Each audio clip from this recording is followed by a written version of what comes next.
ایک دیہاتی جو دیہات میں رہا کرتا تھا، ایک آدمی اور ایک عورت جو دیہات میں رہا کرتے تھے، تو اس دیہاتی نے ارادہ کیا کہ میں بغداد جا کر بادشاہ سے ملاقات کروں، لیکن بزرگوں نے فرمایا ہے کہ اس زمانے کے اندر جو بھی بادشاہ سے ملنے کے لیے جاتا تو وہ اس کے لیے تحفہ لے جایا کرتا تھا، کہ اس کے لیے ہدیہ اور نذرانہ پیش کرتا تھا۔ لیکن اس زمانے کے بادشاہ ایسے نہیں تھے کہ تھوڑی سی ریاست مل گئی اور اس پر پالکڑ مار کر بیٹھ گئے، اور وہ دیہات کا رہنے والا تھا، اور اس نے ارادہ کیا کہ چلو میں بغداد کے بادشاہ اور امیر المؤمنین سے جا کر ملوں۔ تو اس نے گھر پر آ کر اپنی بیوی سے مشورہ کیا کہ میں بادشاہ سے ملنے کے لیے جا رہا ہوں، تو میں ان کے لیے تحفے کے اندر کیا لے کر جاؤں؟ تو ان کی بیوی نے کہا کہ اپنے گھر کے اندر جو مٹکا ہے جس کے اندر نہر کا پانی صاف شفاف ہے اس کو لے کر جاؤ، کہ وہ بادشاہ کو کہاں سے میسر ہوگا۔ جیسی اس کی بیوی نے کہا تو اس کی عقل کے اندر بات آ گئی کہ نہیں، میری بیوی نے تو صحیح کہا، میں پانی لے کر چلا جاتا ہوں۔ تو پانی لے کر جب چلا تو راستے کے اندر ہوا چل رہی تھی، بلکہ آج کے زمانے میں تو ہوائی جہاز ہے، ریل ہے، لیکن اس زمانے کے اندر پیدل کا سفر اور اونٹوں کا سفر تھا۔ تو وہ دیہاتی پیدل ہی نکل گیا، اور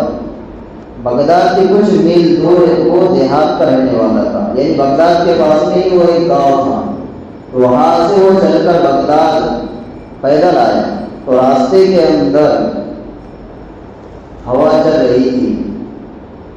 اور مٹی اڑ اڑ کر اس مٹکے پر جم رہی تھی، اور بادشاہ کے محل پہنچے تک، یعنی بغداد کے اندر جب پہنچا، وہ محل کے اندر پہنچا تو بادشاہ کے سامنے جب حاضری ہوئی تو کہا حضور میں آپ کے لیے ایک نذرانہ پیش کرنا چاہتا ہوں۔ اور بادشاہ نے کہا کہ کیا ہے نذرانہ، پیش کرو۔ تو اس دیہاتی نے اس مٹکے کو لا کر رکھ دیا۔ تو بادشاہ نے کہا کہ اب اس کا ڈھکن تم ہی کھولو تمہارے ہاتھوں سے، جب تم نے لے کر آئے۔ تو دیہاتی نے جیسے ڈھکن کو کھولا تو پورے کمرے کے اندر بدبو ہی بدبو ہو، کیونکہ اس کے منہ کو بند کرے ہوئے کئی دن گزر گئے، اور پھر راستے کے اندر دھول مٹی بھی اس کے اندر چلی گئی، لیکن وہ بادشاہ بھی کیسا بادشاہ کہ دیکھیں ہم اس کی کرم نوازی، کہ اس بادشاہ نے یہ نہیں کہا کہ اس کو نکال دو، اس کو سزا دے دو، نہیں، بلکہ بادشاہ نے کہا کہ اس کا ڈھکن بند کر دو، اور اپنے نوکروں سے کہا کہ اس کے عوض میں، یعنی اس نے جو مٹکا مجھے لا کر دیا ہے اس کے بدلے کے اندر تم اس کو اشرفیوں کا مٹکا بناؤ۔ سوچنے والی بات کہ وہ بادشاہ کے سامنے جب ایک گندا مٹکا جس کے اندر خراب پانی تھا وہ کھولا گیا، تو بادشاہ نے غصہ کرنے کے بجائے اس دیہات کے رہنے والے پر اتنا شفقت کیوں کیا، رحم کیوں بتایا؟ کیونکہ بادشاہ نے سوچا کہ یہ ایک دیہاتی ہے، یہ ایک گاؤں کا رہنے والا ہے، اگر میں نے اس کی یہ چیز قبول نہیں کی تو اس کا دل ٹوٹ جائے، اگر اس کا دل ٹوٹ گیا تو میرے اللہ کے نزدیک میں کیا ہوگا۔ اسی وجہ سے بادشاہ نے اس مٹکے کو قبول کر لیا، اور قبول کرنے کے بعد اس کے بدلے کے اندر ایک اشرفیوں کا بھرا ہوا مٹکا اس کو دے دیا، اور دینے کے بعد جب وہ دیہاتی واپس جانے لگا تو اپنے ایک نوکر کو ساتھ میں کر لیا کہ تم اس کو دریائے دجلہ کے پاس لے کر جاؤ، جو بغداد کے قریب ہی میں تھا، جہاں سے بادشاہ کے محل کے اندر پانی آیا کرتا تھا۔ تو نوکر اس کے ساتھ تھا، وہ چلتے چلتے ایک دریا کے پاس میں پہنچے جسے دریائے دجلہ کہا جاتا ہے۔ اب اس کے پاس میں پہنچے تو اس دیہاتی نے کہا کہ یہ کیا ہے، یہ اتنی بڑی ندی دکھ رہی ہے کیا؟ تو اس نوکر نے کہا کہ یہ دریا ہے، اب تم اس کا پانی پیو۔ نوکر نے کہا کہ اب تم اس کا پانی پیو۔ تو اس دیہاتی نے اس کا پانی پیا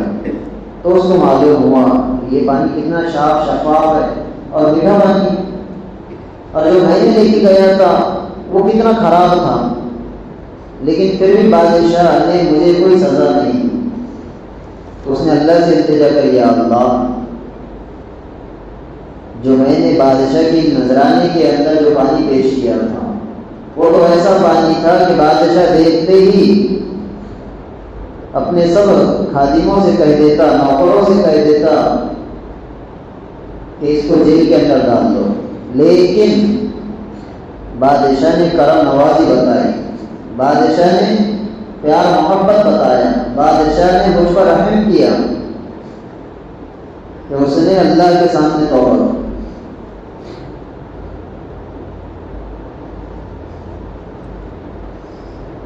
سوچنے والی بات یہ ہے کہ وہ بادشاہ کیسا بادشاہ ہوگا؟ اگر آج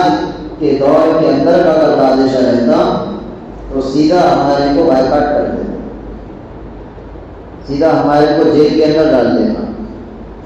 کہ تم کو شرم نہیں آ رہی، تم نے ایسا پانی مسکرا کر دیا جس سے بہتر پانی کو میں استعمال کرتا ہوں، لیکن بادشاہ نے ان کو ذرا سی بھی تکلیف نہیں پہنچائی۔ اسی لیے اللہ رب العزت نے اپنے برگزیدہ بندوں کو دنیا کے اندر بھیجا کہ بغداد کے بادشاہ کا دل جو تھا وہ ایک دم رحم کرنے والا تھا، جیسا اللہ نے اپنے نبی کو بنایا تھا کہ نرم مزاج۔ اسی لیے اللہ رب العزت ہم سے یہ چاہتا ہے کہ میرے بندو کہ تم میری عبادت کرنے والے کس طرح سے بن جاؤ، کہ میں تمہارے پاس میں اپنے بندوں کو بھیجوں گا، میں تمہارے پاس میں ہر اس شخص کو بھیجوں گا جو میری عبادت کرنے والا ہے۔ آج ہو رہا، آج ہمارے پاس میں کتنے آئے، کتنے اللہ کے ولی آئے، کتنے اللہ والے آئے، کتنے علماء کرام آئے، کائی کے لیے آئے؟ سمجھانے کے لیے آئے، کائی کے لیے آئے؟ دعوت دینے کے لیے آئے۔ اس لیے نہیں آ رہے کہ تم ہمارے کو قرضہ ادھار دو، نہیں، اس لیے آ رہے کہ تم اللہ کے گھر کو آباد کرنے کی فکر کرو۔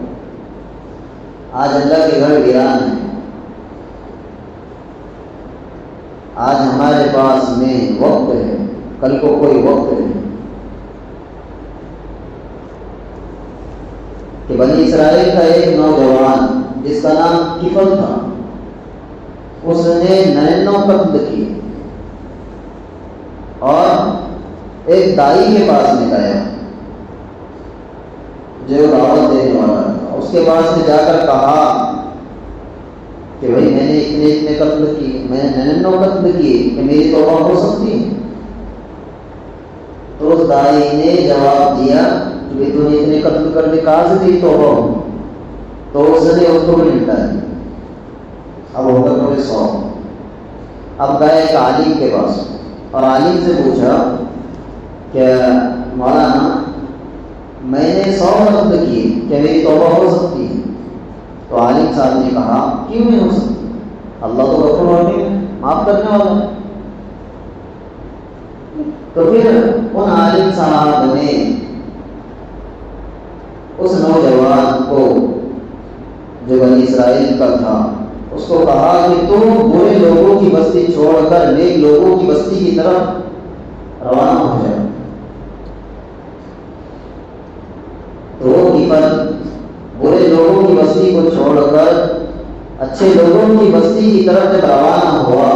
تو راستے راستے کے اندر ہی اس کا انتقال ہو گیا۔ اب جیسے انتقال ہوا ویسے جہنم کے فرشتے آ گئے، جنت کے فرشتے آ گئے، وہ لڑ رہے ایک میں ایک سے۔ جہنم کے فرشتے ہوتے یہ ہمارا مجرم ہے، جنت کے فرشتے ہوتے یہ ہمارا مہمان ہے۔ اور اللہ آسمانوں پر سے دیکھ رہا، اور اللہ نے زمین کو حکم دیا کہ برے لوگوں کی طرف زمین کو حکم دیا کہ تو پھیل جا، اور اچھے لوگوں کی طرف جو زمین تھی اس کو حکم دیا کہ تو سکڑ جا، یعنی تو جمع ہو جائے، کیونکہ اس نے توبہ کا ارادہ کیا تھا۔ ابھی توبہ نہیں کی، ابھی صرف ارادہ کیا کہ میں نے 100 وقت کیے تو میری توبہ ہو سکتی کہ نہیں ہو سکتی، کہ میں چاہتا ہوں کہ میں توبہ کروں۔ صرف ارادے پر اللہ نے اس کو جنت دی۔ اور جب برے لوگوں کی بستی پھیل گئی اور اچھے لوگوں کی بستی کی طرف کا جو راستہ تھا وہ سکڑ گیا، تو ان فرشتوں نے آپس میں مشورہ کیا کہ اپن ایک کام کریں گے کہ تم ادھر کی بستی کو ناپو، ہم ادھر کی بستی کو ناپو، جدھر کی کم پہنیں گی یہ ادھر جائے گا۔ تو فرشتوں نے زمین کو ناپا، تو جب ناپا تو جب کیا ہوا کہ جو برے لوگوں کی بستی تھی وہ بہت دور تک چلی گئی تھی، اور وہ بہت دور تک نکل گیا تھا وہاں سے، اور جو نیک لوگوں کی بستی تھی اس سے وہ قریب نہیں تھا۔ تو پھر جہنم کے فرشتوں کو جنت والوں نے کہا کہ ہمارا مہمان ہم اس کو لے کر جائیں۔